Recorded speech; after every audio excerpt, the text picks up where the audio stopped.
Welcome to the Labor Radio Podcast Network's live 2020 election coverage, focusing on what organized labor is doing throughout the United States to ensure all votes are counted and labor's voice is heard. Reporting will be based on contributions from our national network of members. The views expressed do not represent official positions of the network. The Labor Radio Podcast Network has over 70 labor-focused shows in 4 countries and serves as a one-stop shop for audiences looking for labor content and as a resource for labor broadcasters, podcasters, and content producers. You can follow the conversation with the hashtag LaborRadioPod, where we are broadcasting working people's voices 24 hours a day.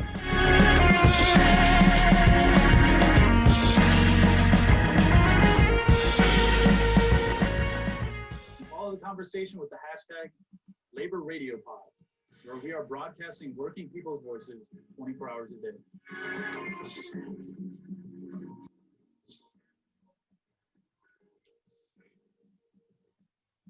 Somebody still has their audio on.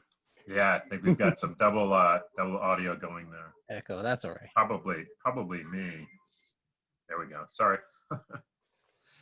All right, welcome back, folks. Hour 2 of the Labor Radio Podcast Network's live coverage of election 2020 from a labor point of view. And just a reminder, you can share comments, thoughts, and so forth in the Facebook chat, and Brother Alan will relay that.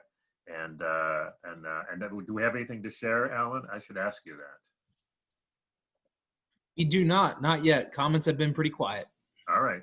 Well, it's a little early yet. All right, we're gonna do a quick reintro, everybody, and then we should be joined shortly. I think Larry Cohen is up next, if I remember correctly. Larry and/or Damon Silvers, not sure. Okay, so we'll go to clockwise this time, which takes us to our producer, Evan. Welcome, everyone, joining us for Election Coverage 2020. My name is Evan Papp, and I am the executive producer of Empathy Media Lab that is focusing on labor, political economy, arts, and culture on the sunny climes of the Anacostia River in Prince George's County, Maryland. And he also works very closely with me on the Labor Radio Podcast Network weekly. Alan, you should put up a link for folks to check that out as well. So, Brother Gene.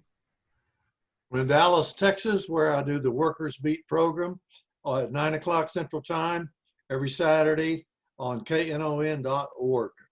And you don't have to be in Dallas to hear that. We have a link to his podcast on our network link, and Alan will put that up as well. That brings us to Patrick.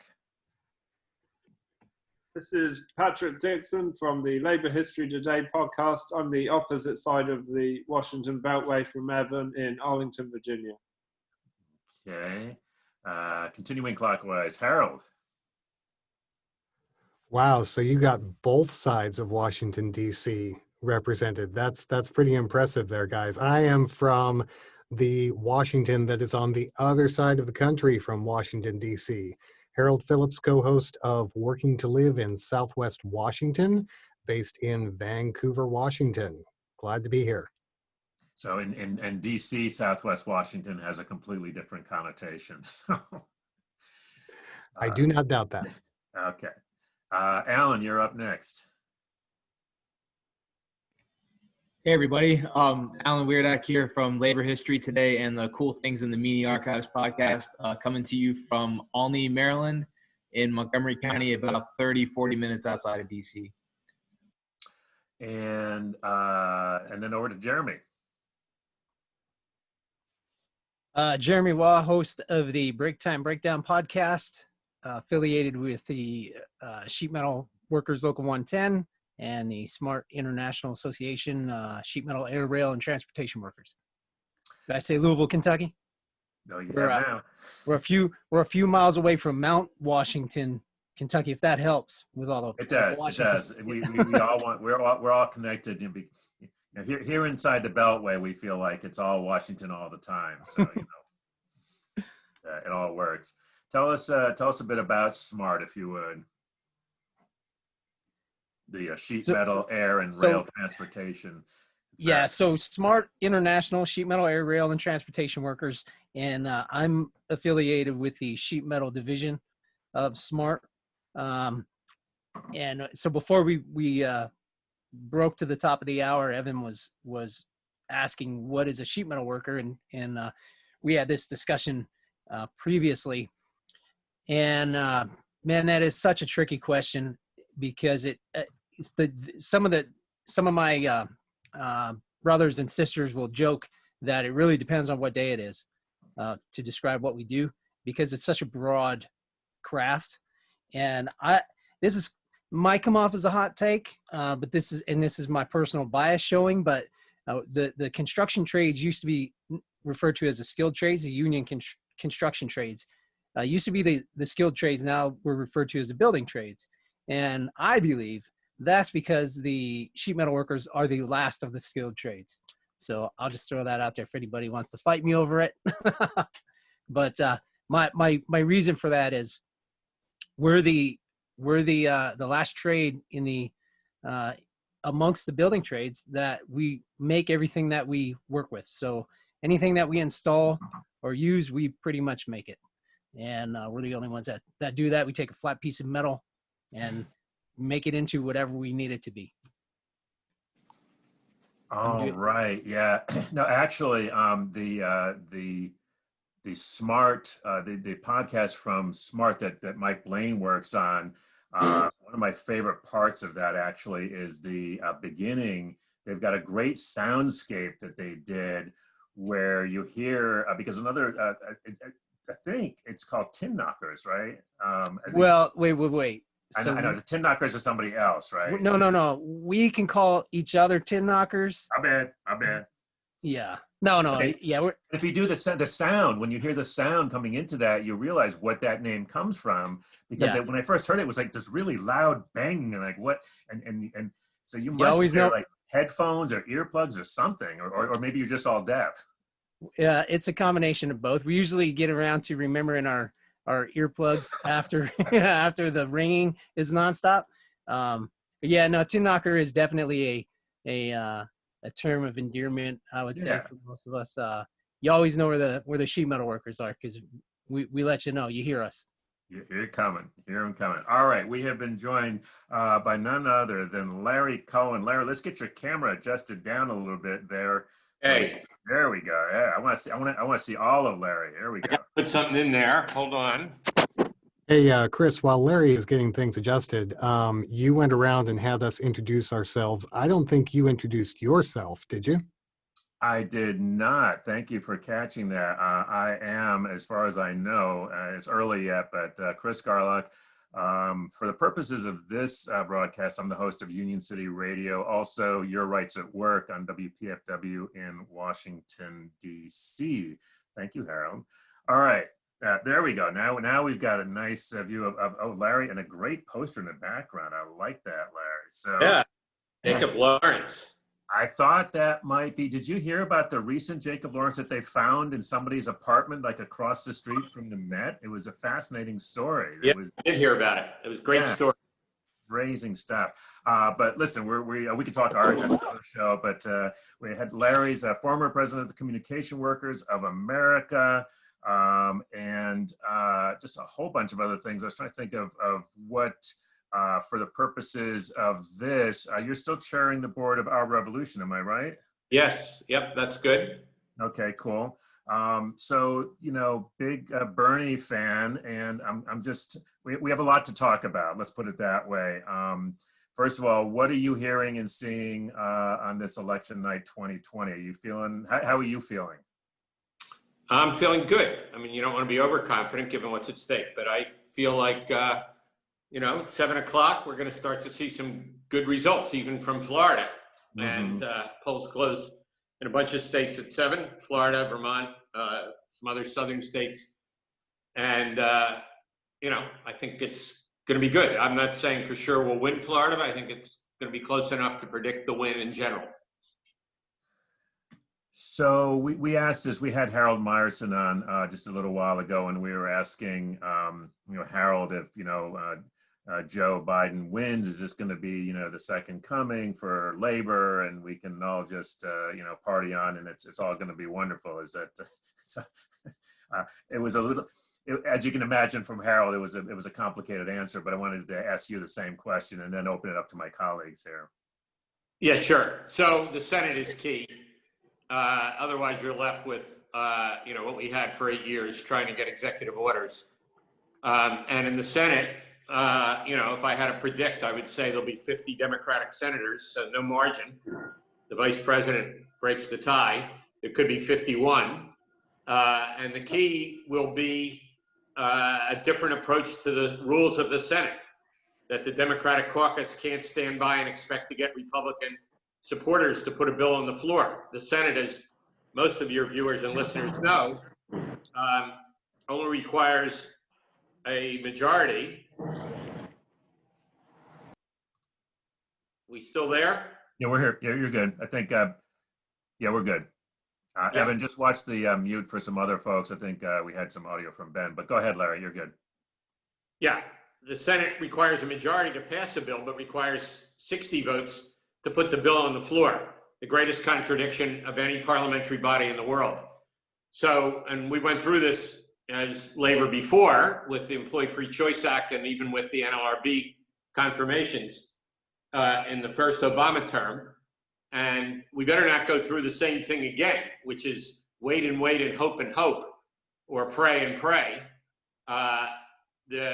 Schumer needs to be on notice from unions right off the bat that we expect the majority to govern. That's what people think they're doing when they vote today. And that as the majority leader, which again, I'm hopeful he will be, I think he will be, but barely, he's got to say to that caucus, and they meet in the next few weeks. This is not something that can wait. That new caucus will meet. They will decide on their leadership, committee chairs. And for labor, it's not just about the issues, it's about the process, or the issues never get anywhere. And, you know, we passed amazing bills when Pelosi was the speaker in her second term and Obama was the new president, and none of them ever got to the floor of the Senate for debate. Right. So that's my big deal. I've been working on that with Senators Merkley and Warren, 25 groups along with our revolution, any group you can imagine. The NAACP, obviously the AFL-CIO, Tafari Gabbray personally very involved, state labor councils, state feds and CLCs. Anyway, I could go on and on about that, but that's the big deal to me. Otherwise, I could give you my list of 16 items that Biden supports, and they're in the Democratic platform. And the excuse will be, well, we don't have 60 votes, so we can't pass the $15 minimum wage. We can't pass the PRO Act. You know, we can't even put them on the floor for discussion and debate. We can't pass a jobs bill. We can't pass a Green New Deal or anything else, any version of that would give good paying jobs to working class people across this country, whether they're black, brown, or white, and build the kind of nation we need. Thanks, Larry. So what I'm going to do, actually, before I open it up to my colleagues, I know we have Ben Blake, who's on site somewhere. Also, I think we have Dan Maloney by phone from Rochester, New York, my hometown, which passed a really great resolution. Great resolution. If Trump shuts down democracy, we shut it down. Exactly, which I thought you would appreciate, Larry, and be right on that. So let's see if we can get him plugged in as well. Larry, the rest of the folks here are all members of the Labor Radio Podcast Network from across the country. You can see the different shows that they're with, and I will open it up to them. And if somebody can confirm. Yeah, group. Who's up first? Evan, you're up first.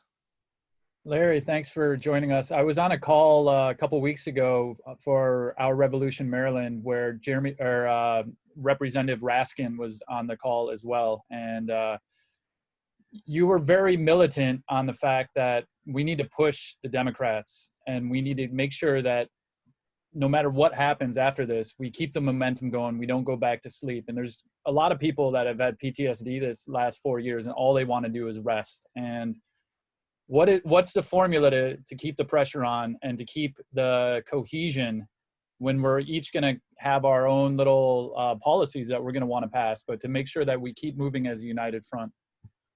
Yeah, great question. And again, as I said, and by the way, Maryland, I vote in Maryland. That's where I live, my legal residence, although I'm in DC right this minute. But, you know, Maryland's lucky to have Jamie. There's some others we're not as lucky about, but I'll leave that out for now. And as I said on that, in that Zoom meeting, we need to push Van Hollen and Cardin to make sure they stick with Schumer. Otherwise, it's all happy talk. We get happy talk about, you know, reform healthcare. We get happy talk about the PRO Act and workers' rights, and happy talk about $15 minimum wage. And then they just hide behind the fact that, well, we're sorry, we don't have 60 votes, so we can't put that bill on the floor for discussion and debate. And, you know, we've got to say bullshit to that.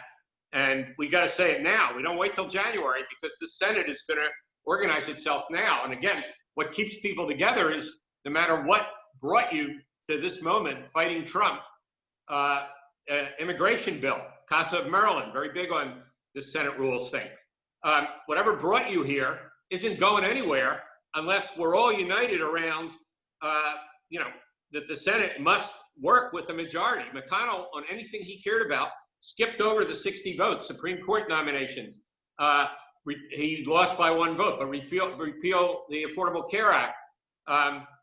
Change the number of hours that a nominee is on the floor of the Senate from 30 hours to 2, and confirm 222 federal judges. Every single thing, 2 tax cuts for the billionaires.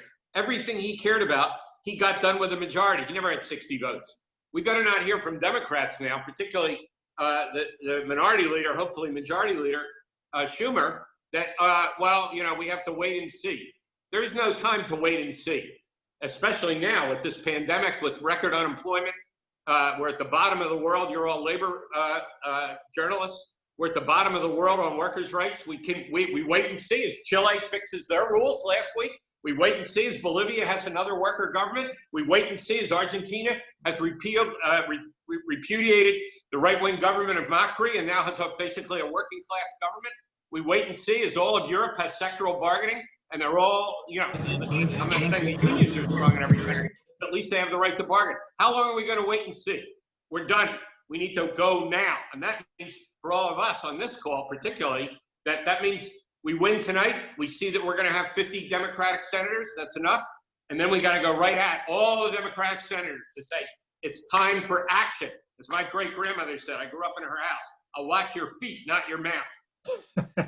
Just quick follow-up, Chris. And I think mass traction demands, you know, you have to rally around demands, and it's got to be economic in nature, is going to be able to pull together these groups, saying that everyone's life is going to improve if we can just get these demands passed. And part of it's going to be allowing for free organization of labor, but the other part's going to be $20 minimum wage, 32-hour work week, like these right now that some people think pie in the sky, but that we can, and housing for all, to get in a second economic bill of rights.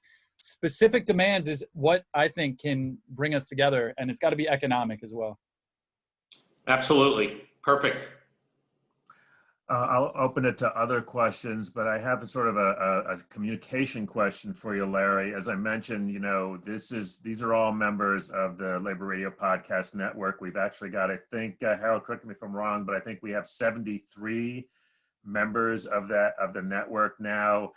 Everything, Larry, from, you know, some of these are podcasts, official podcasts of international unions. Some of them are very unofficial podcasts. There's a couple of 20-something socialist women who are doing something called, you would actually like this podcast. It's called Crimes of Capital. Okay. Great show. Very, very definitely unofficial.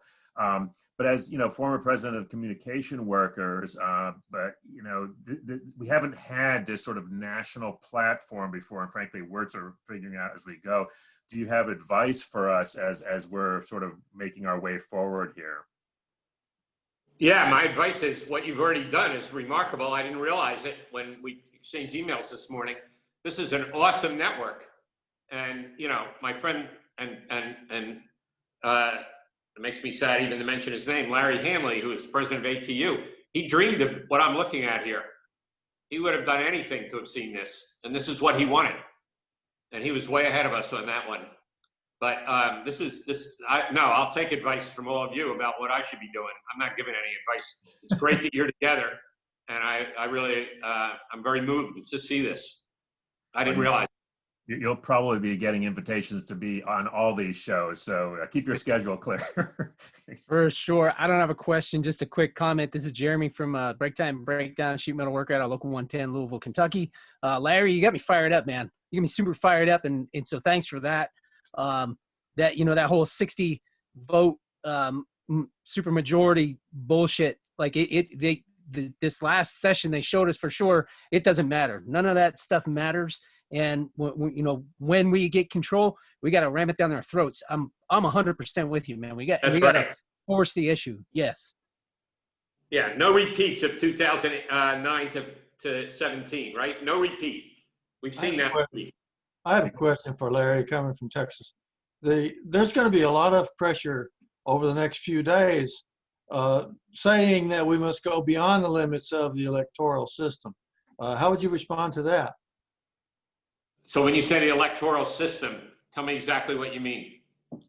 I mean, what you're talking about is what we can do with Congress, what we can do with the executive, what we can do with the Supreme Court. There's going to be a lot of people on the streets over the next few days saying that we should go beyond all that and power. Yeah, got it. Sorry, Gene, I didn't understand. I know you had a background with justice. And so did I. And I always admired the fact that Job with Justice could go places that the labor movement and the electoral movement really couldn't go. Yeah, well, that would be a long monologue for me that I know my friend Chris would be furious. So I won't do that. You can do the short version.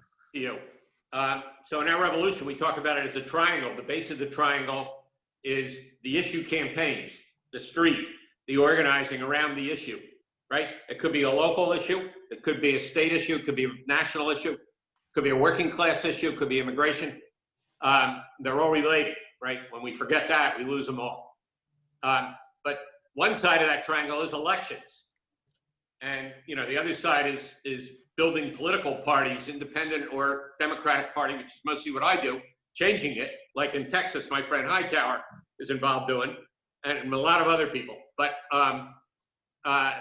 so I think the issue work that is non-electoral drives us, and the tactic, sometimes the strategy becomes the election, right, as a way to win on the issue. But we should never forget that as working class people, it's the issues, whether it's a sheet metal worker at work, I heard you talking before I got on, or anybody else on here, it's not, you don't start with electoral politics. You start with, hey, why don't we have decent health care? Hey, my sister and brother over there who I work next to lost their jobs in the pandemic, and now they lost their health care too. How stupid can we be to say that we want to tie health care to work? It's not about, that I'm in love with single payer health care or Medicare or anything else. I am in love with the fact that every other country in the world, global south as well, that has a democracy, has guaranteed health care whether you have a job or not. And what happens in a pandemic when you have 20 or 30 or 40 million people that don't have health care and they get the disease and they can't get treated, then I'm going to get the disease too. This is insane. Worst death rate in the world. So to go back to your point, Gene, and I should calm down. I'm in an apartment building, and I'm sure everybody on 3 floors can hear me. They'll be knocking on the door here soon. But anyway, I think it's the issue campaigns. So the movement for Black Lives, an example, that was not electoral, but then it has an electoral piece to it, particularly at the city level. We got all these people that we endorsed and others in our revolution and other groups, running for district attorney.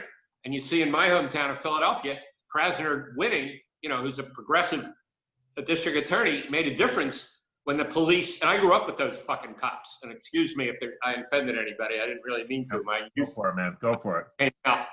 And Frank Rizzo, who is a fascist, was the police commissioner and then the mayor. That's right. And literally, I got arrested repeatedly and worse. So, and if I was black, I would probably be dead. But all I'm saying is that to have Larry Krasner as the DA instead of the shit we've had there since I was 18, 17, and saw that is amazing, and it makes a difference. So even that, which comes out of the rage of George Floyd, Breonna Taylor, and countless other people murdered and shot and beat up. Even that rage, Gene, has an electoral side to it, and the people that I know that are active in Committee for Black Lives would say to us all, not only do we have to beat Trump, not only do we have to elect decent people as DAs, not only do we have to defund or reconfigure what policing means, and not only do we have to make sure that we don't have white supremacists get jobs as cops, but we also there is an electoral side to that triangle, to any of these things. That's all. And again, sorry that I went on too long. Not at all, Larry. You got Jeremy fired up, so I think job well done there. But before we do let you go, Harold had a question for you, and then I think we're going to go to a live report. It looks like Ben Blake is down at the AFL-CIO, but go ahead, Harold. Yeah, Larry, you are getting everybody fired up, and that's good because we need that fire. We need that passion. As you know, there are a lot of different views in the labor movement, a lot of different unions, a lot of different members with diverse views as well. So when we're talking about something like really pushing the people in charge in Congress, can you think of unifying messaging that can transcend those different factions within labor, the things that we can all agree on to get around so that we can be a united front when we go to these Congress people? Yeah, that was eloquent, and I couldn't agree with that more. So I could just say that if you want me to say more, and really that was perfect. So I think we have to, at least some of the things that we organize around should be things that do unify, unions, but also other working class people who can't get in the private sector and in half the states in the public sector. It's like knocking on a door and it's locked and it's chained shut and you're never getting in. You could kick the fucking door down and you might not get in. So $15, and I'm there, let's boost that up whenever we can. But let me just say on 15, it can't be $15 in 15 years. We got to fight for $15, in 2020 by 2022.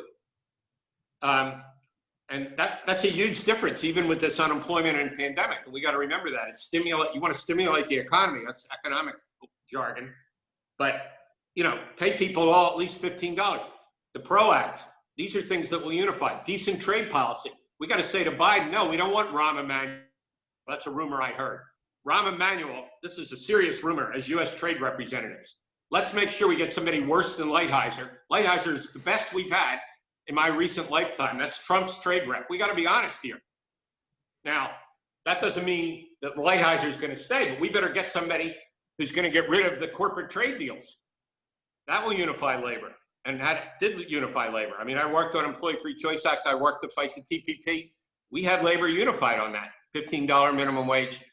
It's also okay. You guys and sisters have been in unions. In my union, we didn't have unanimity. We had unity at the end of the day. We never had unanimity in my union. Never. Whether that was, anybody running or whether that was, and people would get, fired up at times, not always agreeing. I wouldn't worry about that. I think we got to say to people, there's some ground rules about that, but, we take votes, but, and we figure out how we mediate disputes. Whether it's in Louisville or in the country. We don't need to pretend that we all have to agree in order to move forward. And there's a lot of stuff we're not going to agree on. But I think we should focus, as you just said so eloquently, on a bunch of things that we will agree on and push those up front, including $600 a week extra unemployment, et cetera. There's a long list that everybody's going to have health care, exactly how you get it, we could have some disagreements over. I mean, I'm a Medicare for all person. It doesn't mean that everybody has to agree with me, but everybody's got to have health care, not, quote, access to health care. It's like saying I can go buy a Ferrari. Yeah, I can look at Ferrari. I can't buy it. We need to have access, not access. We need to have healthcare, not access to healthcare. So I think there's a lot of things that would unite us. I think we need to lead with those things. The Voting Rights Act, DC statehood. There's a lot of things that would unite us. You know, democracy, public financing, HR 1 that never got to the floor of the Senate. There's a lot of things that would unite us. And I think the answer to that is lead with those, but don't be afraid of disagreement either. Because in any local union hall that I ever went to in CWA, and I went to, you know, we have a lot of locals, hundreds of them, you know, there was none where everybody agreed on everything. In my family, everybody never agreed on everything, you know. So I think we look for that unanimity, and we can have unity without it. Amen, brother. Well, and speaking of that, Larry, this will set up because, as you can see, you know, Ben is down at Black Lives Matter Plaza, which is front of the AFL-CIO. And, you know, I've wound up having some really interesting discussions around this issue with folks in the labor movement and people who, what I've learned is I cannot predict how people are going to be on this issue. And I'm just curious about how those conversations have gone for you. Because I mean, it you know, I know the executive council, I know at the AFL-CIO, I mean, this is a real hot button issue. And so I'm just curious for your thoughts on that. Yeah, exactly. Chris, exactly what question? Well, on Black Lives Matter, I mean, I would personally, and in our revolution, I would go all the way in on that issue. You know, if I was still the president of CWA, I would be, you know, a little more careful because our broader alliance includes, you know, AFSCME and you know, worked with SEIU and, you know, because CWA is in Change to Win and the AFL-CIO on organizing and Change to Win. So, you know, we need to be, you know, again, to Harold's point, you know, we need to be able to open up a debate on all aspects. For our revolution, you know, we would go all the way on Committee for Black Lives and the demands that they're making. And, you know, I would say to people, well, I said this when I was president of CWA, this country's never come to terms with slavery. And again, I grew up in North Philadelphia, and, you know, it's not like every black kid and white kid, this is 50 years ago, worked great together in high school or anywhere else. But, you know, we better come to terms with that. And you don't just jump over it. And slavery, you know, I also, and our revolution, totally support, you know, citizenship for anyone who wants it, who's an immigrant, who's here now. You know, particularly people with green cards not having to pay several $1,000s to vote. And therefore, 11 million green card holders not voting in this election. But I do think that in terms of issues that are complicated, CWA, you know, even background checks on guns could have been complicated. It doesn't mean that we don't end up by a majority and people understand it. Hey, we're supporting background checks on guns. I'm not saying everybody should take on the issues that are going to be, you know, you'll be up all night arguing about them. But I do think that on a critical issue like slavery and the fact that Reconstruction in this country lasted a few years and was gone and then got sold out, literally sold out in the presidential election. I forget exactly which year. I'm sure everybody else here knows that, but I forgot. But it wasn't long after the Civil War. It was totally sold out in exchange for Hayes or somebody getting the presidency. So, you know, like it or not, we better come to terms with that. And secondly, we should come to terms with the fact, you know, that again, I saw as a kid in Philadelphia, there are white supremacists on the police force of in many parts of this country. And that doesn't mean that we condemn the police force, but we condemn white supremacy on the police force. And we're not afraid to use those words. And if that means that, and again, easier for me to say this now, but if that means that there aren't police unions within our unions and they're in separate unions, that's the way it goes. Much more important, my opinion, again, to sort out how we build black-white unity. We will get nowhere in this country without that. And that has got to be a primary thing. You know, black, white, and brown, that we are united as working class people, and that we will talk through whatever differences we have, but we will unite and fight or else we don't win.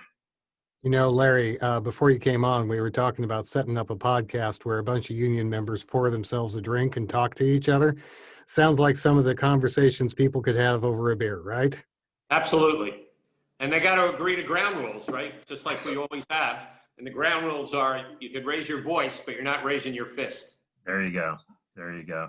Larry, it is always a pleasure to talk to you. Thanks so much for spending some time with us. And frankly, let's see how things go tonight. We may have to have you back tomorrow to do some Wednesday morning quarterbacking, but thank you for I'm doing the BBC at 1 a.m. live, so I'm not my God. in the morning. I'll see you, brother. See you all. You. Well, be strong. Be safe. Thanks so much, Larry. Thank you so much. Larry Cohen, he's a former president of the Communication Workers of America, my union, by the way, and chairs support of Our Revolution. All right. Dan Maloney, you have been very patient. Can we get Dan off of mute from my hometown in Rochester? Are you there, Dan? Looks like he went back on mute. Let's see if we can try to get him off. You're unmuted now. Dan? Dan, I think you're there. We give us a 1 2 1 2.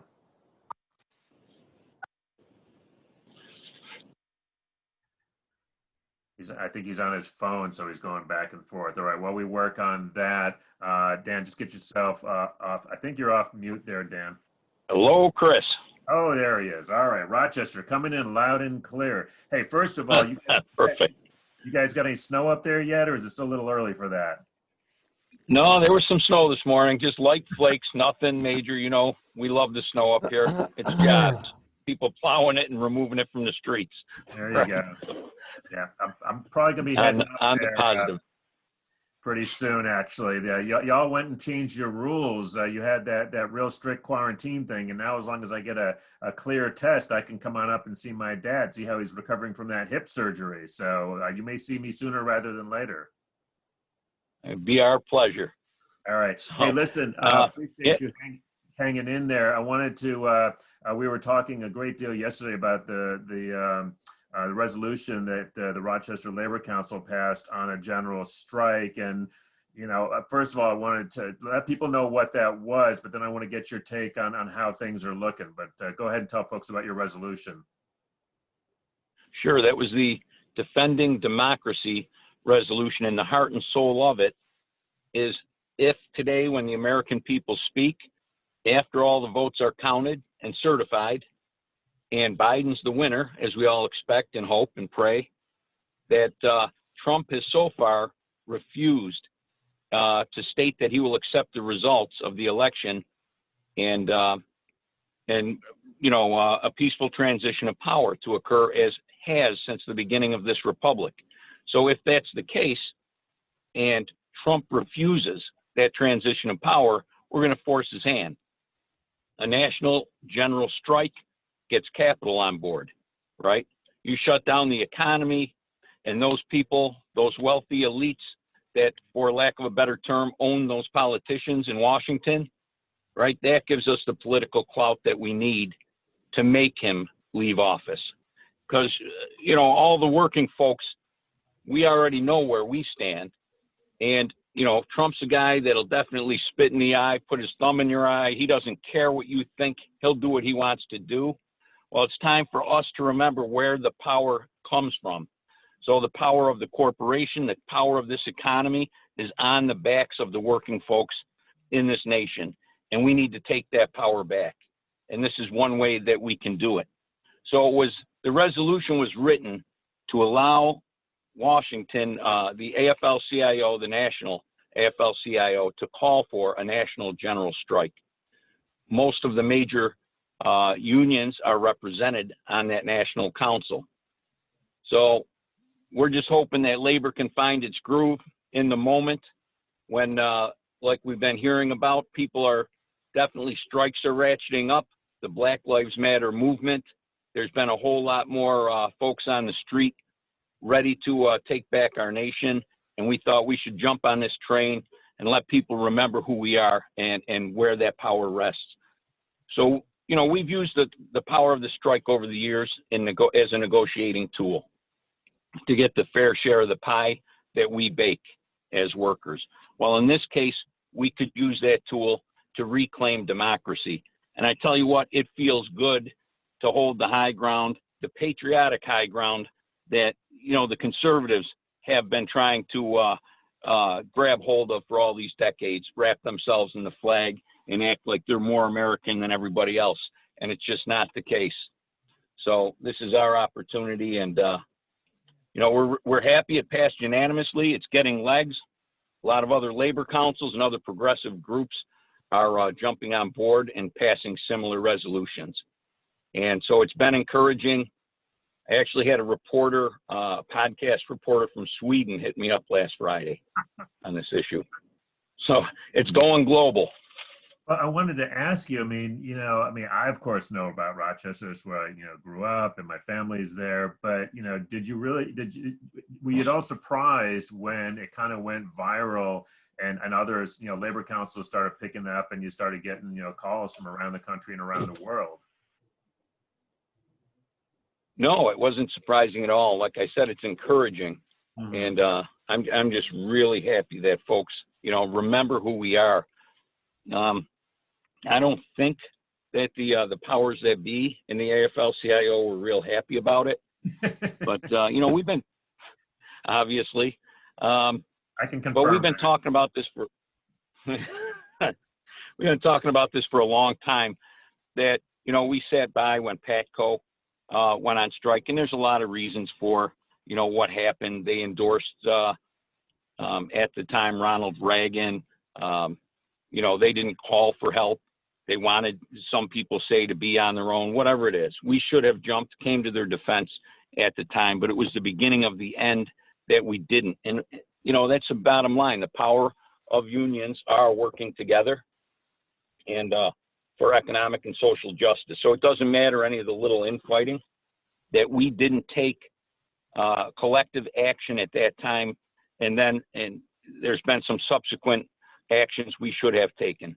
I come out of the UAW and, the long storied history of Walter Reuther, our ties with the social justice movement, with the various boycott for farm workers that we've jumped on board with, the entire civil rights movement. Still extremely proud that Martin Luther King Jr. wrote the I Have a Dream speech at UAW Solidarity House and delivered the first version of that in Detroit before he delivered it on the Mall in Washington. So, we have a long storied history, but it seems like we forgot who we are and what power we have. So that's kind of the intent of this, was to get people to get their groove back, right? Remember who we are. And again, I know that the national leaders weren't real happy about it, but the rank and file sure is. And, they're ready. And you have to admit, if there's a coup attempt against our nation by a rogue individual, a wannabe dictator, you're going to have to take any and all action necessary. And that's what we're talking about here. And everybody's willing to get on board. So, yeah, that story, that resolution got legs, and coast to coast and now globally. Well, Dan, I could not be prouder to be from Rochester. And as I mentioned when I had you on my show a while back, I have lots of fond memories and a couple of not so fond memories. I remember when Reagan won the first time, I remember exactly where I was, because I was in your union hall up on Dewey Avenue, sitting there watching that map turn red, and it was not a good day. Right. And very disappointing for a lot of us. And just to see, and he didn't have the Congress either. Nope. And I think it was Larry was talking about the first term, Obama's first term of office, Obama-Biden, that the Democrats do not take bold action like the Republican conservatives do. And we have to learn from that. There is no waiting. I like what he was saying. We got to put Schumer and the rest on notice now. If we are fortunate, and I'm hopeful, that we at least hit that 51 in the Senate. If we get that majority, we have to move legislation fast. There is no time to wait. There's no being genteel, reaching across the aisle. You use a sledgehammer just like our enemies do, and you take back this country and make it right. Social and economic justice. That's what we're after. So yes, health care for all. I heard the one brother talking about $15. at a federal level, minimum wage, that's great, but put an index on it. Then we don't ever have to argue about that again, right? The argument will be, what do we use? CPI, what index? But definitely index at $15 an hour. We can't afford to have minimum wage slipping back year over year and having to come back and argue about this every 5 years. Healthcare for all, like they said, it's a right. It's a right. Absolutely. Dan, Evan Papp has a question for you before you go. Hey, Dan, this is Evan Sure. Papp from Empathy Media Lab and based in Maryland, Washington, D.C. area. And thank you for your courage and leadership in raising this issue and bucking the higher leadership in your organization. And to put Schumer on notice, I think he has an election in 2022. Being in New York, you may want to think about primarying him, or at least threatening a primary if he's not going along with the program. You know, and that's another thing the Republicans did with the Tea Party, right? They put their own guys on notice. You either fall in line or we take you out. And, you know, it's a shame that it seems like you're stooping to a level, but we don't have time to be genteel, right? We do have to move. So I appreciate your input. And absolutely, I was on the horn with one of Schumer's staffers today. Well, Dan, I think that Larry got to the nub of this, which is, I think, one of the things, and I've seen this in the labor movement, I've seen this among the Democrats, you know, and to your point, you know, that we're like, oh, we all got to be on board, we all got to get along. And, you know, in my family, when we were sitting around the dinner table, we had lots of arguments, you know, lots and lots of arguments. We're still a family, you know. We ought to be able to have arguments and to have disagreements, maybe even vehement disagreements, you know, and you know, yet still be on the same side. And I think the idea of primarying some of these folks, you know, even though they're friends, and, you know, and look, here in DC, you know, we've had this issue. We have folks that say, oh, you know, you got to go with me because I'm the Democrat, I'm a friend of labor. And we look at their voting record and we're like, yeah, not so much, you know, but we're afraid to do that. And again, what they say prior to an election, and then what do they follow through with once That's elected, right. are two different things. And yeah, we got to call them on a carpet for their actions, for their votes, for what they don't do versus what they said they were going to do.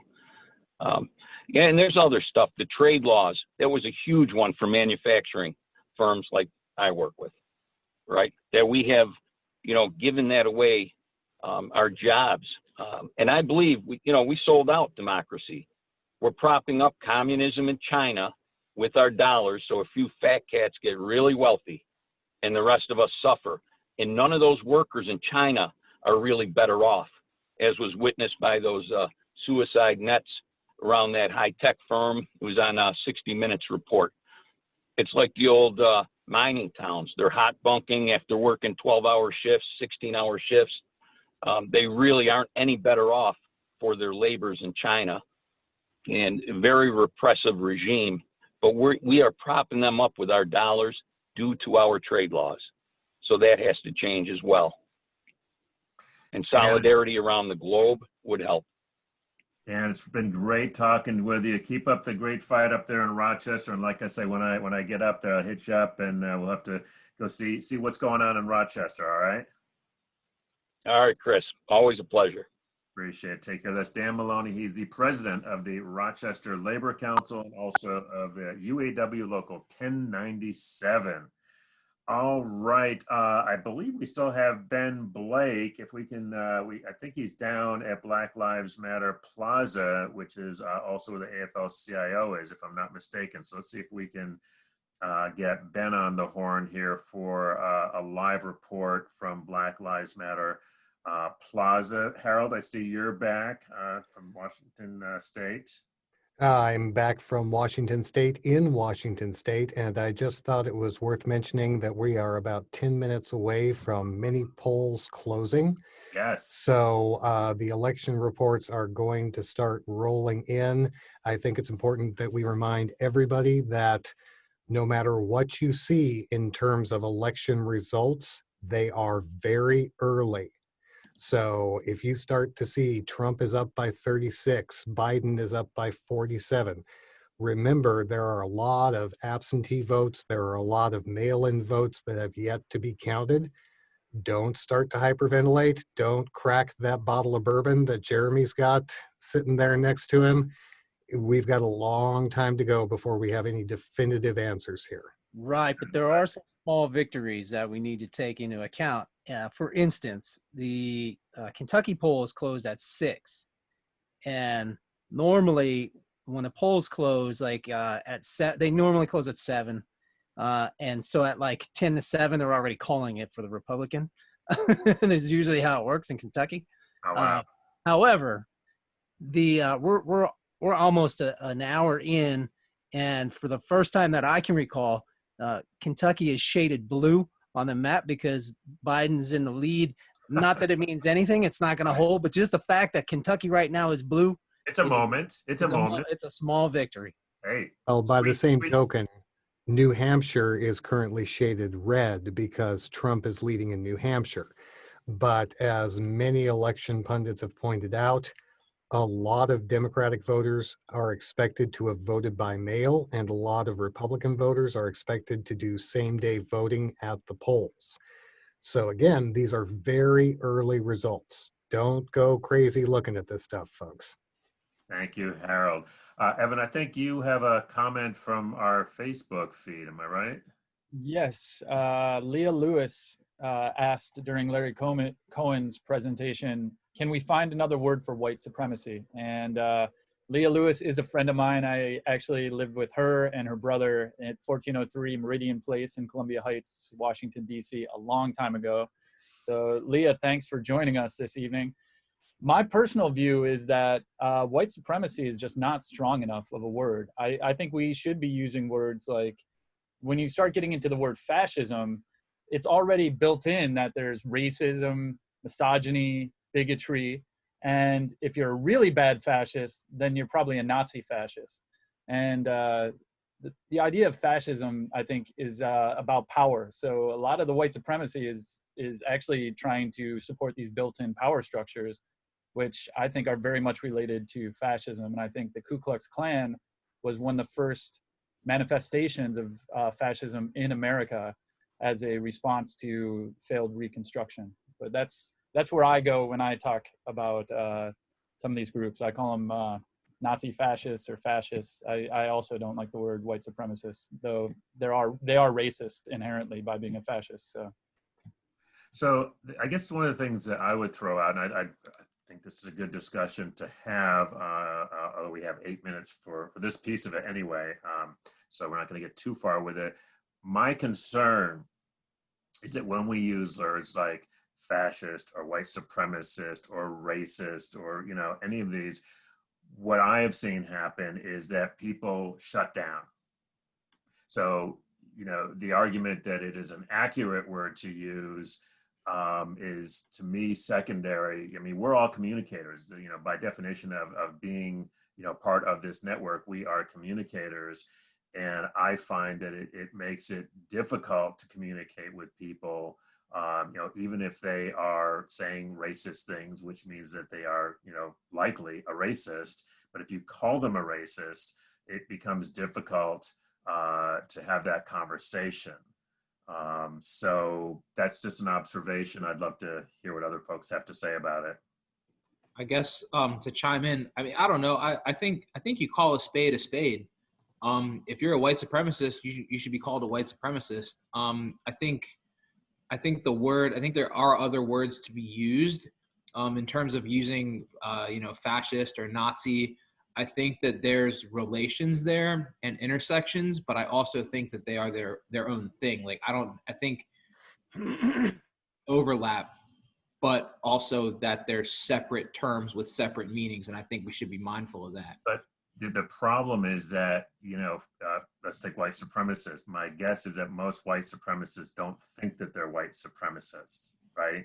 I don't know. I mean, if you look at some of these 3%ers and these Patriot Prayer folks and Proud Boys, like they are pretty outspokenly supportive of white supremacy. I mean, you look at these Boogaloo Boys.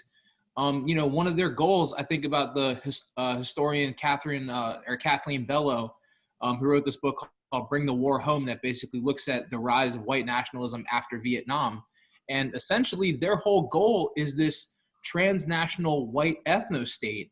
And what they're interested in is overthrowing government.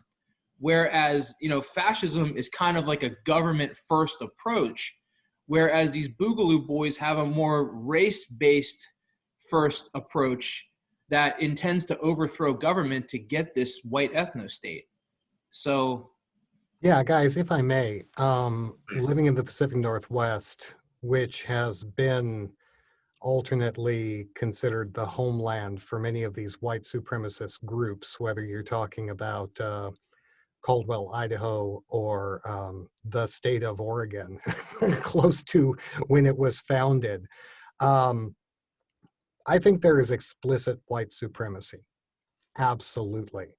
I think the broader issue isn't the explicit white supremacy. It's this notion of systemic racism. It's the casual racism that a lot of people don't do intentionally. It's just something that they've been brought up thinking. They do things automatically without thinking. And that's the part that is a lot harder to tamp down. When we talk about white supremacy, it's easy to call out the people in the armbands and the white sheets. It's not as easy to deal with our upbringings. And I think it's worth mentioning that this is a bunch of white guys talking about white supremacy here. So chances are, as we were growing up, we probably heard something from our family members that we didn't even think we were internalizing, but then we may find that coming out of our own mouths or popping into our own heads 20, 30, 40 years later. That's the hard stuff to try and tamp down on. So Leah actually commented back as kind of a exchange right now, and she asked, but is it supreme? What about white delusionalism? And so by even using the word white supremacism, we're actually feeding into the myth. And my personal view is that fascism is about power. I mean, there's always going to be people that are going to divide people up into segments. And I think when you get into the power structures, that's when you start seeing fascism actually come up. And when you're engaging with a fascist, they don't care about truth. It's about power. And they will tell you anything they want at the time. And there's tremendous journalistic history of what was going on in Germany, where they were self-proclaimed fascists, saying, they're laughing at people saying, well, what you're saying is absolutely absurd. And the fascist is like, yeah, but I don't care, because that isn't what it's about. It's about power. And so that's where I like to go as well. But maybe a little bit off topic from labor right now, or maybe completely intertwined. So it's not off topic. The problem that we're facing on November the 3rd is that 40% or so of Americans are lined up with a lot of racist ideas. I completely agree with Chris, though, that calling names is not going to get us there. We're not going to win that 40% over by calling them this or that name. That doesn't mean that we have to limit our vocabulary. In fact, that would be one of the things that Mr. Trump wants to do. Some of the words that you've just used, white supremacist, and a couple of others that are already in this discussion, have been outlawed by Mr. Trump in the classes that corporations are teaching. That's right. And so we don't need to limit our vocabulary. We do need to limit our name calling. All right, so I have a feeling we're going to be discussing this plenty more as we go forward. So thank you, Leah, for raising this. And again, this is the way this network is. We are all, this is on the network. We all have shows. We are united as a network. These are things that we are interested in, we want to talk about, and we want to talk about with you. So please keep those comments coming. It's a discussion. And it's a discussion moving forward, frankly. It really is. So thank you for that.